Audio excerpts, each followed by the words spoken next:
For further analysis, let's bring in William Booth. He's a lecturer in Latin American history at University College London. Thank you so much for being with us on the program.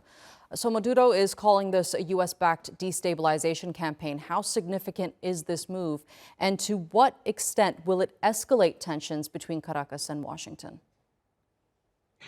Well, it will certainly be escalating the rhetorical tension between the two countries. I don't think this will necessarily signal a major shift on what's going on in the ground, because although Trump has come out and said that he's authorizing covert operations will have been going on for a very long time in Venezuela. They just don't usually talk about them.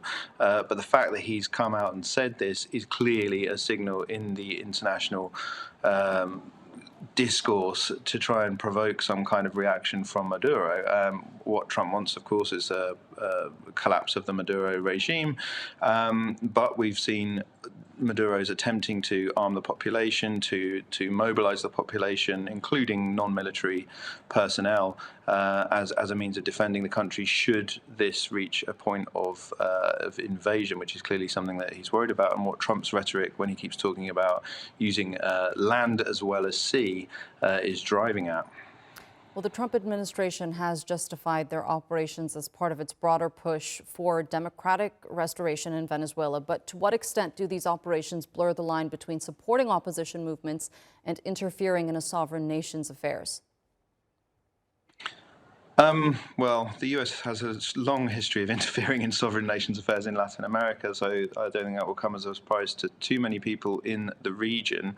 The attacks that we've seen on boats in the Caribbean Sea are completely illegal under international law. There's clearly a mobilization of various forces to try and undermine the power of the Maduro government going on, whether it's through these covert actions, but also through clearly the pushing of Machado as a potential alternative in the wake of the Nobel Peace Prize. So there is a broader movement here aimed at regime change going on for sure. As you mentioned, the history, we've seen the U.S. use this method before in the region. Legally and strategically, how does Trump's decision to authorize covert operations in Venezuela fit within international norms here? The U.S. is a law unto itself in these matters. It doesn't fit really with international norms as we're used to, certainly in the post-Cold War world.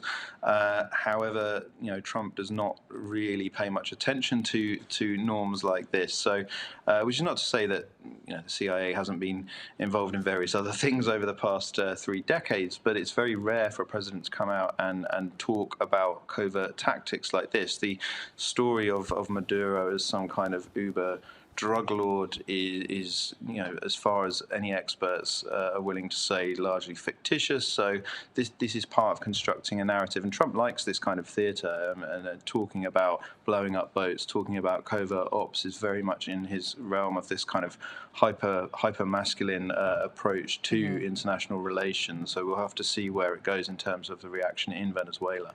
I want to get your thoughts on that real quick for me, if you can. What precedent is this setting in terms of stability for the region? Well, not good. I mean, Venezuela's already had this long period of destabilization, and up to a quarter of the population has already left the country and are scattered throughout Latin America, and indeed there's many of them in the US. Now, there is this inconsistency in Trump's policy in that he is now currently trying to undermine support to those Venezuelans who are in the US through the removal of their protections under the visa program. As I say, I think the issue around drugs is largely a red herring, and it's being used and instrumentalized in the Caribbean. And of course, there are lots of smaller nations in the Caribbean that are very worried about this, that there might be an armed conflict on their very doorstep. So I think in terms of regional stability, it's obviously of great concern. But I still think there's a big question over whether Trump would do something rather different to what he's done so far, which is actually to put troops on the ground. He's seemed very reluctant to do that, and there are a significant number of isolationists within his regime. Okay, William Booth, thank you so much for being with us here on the NewsHour and sharing that analysis with us. I appreciate it.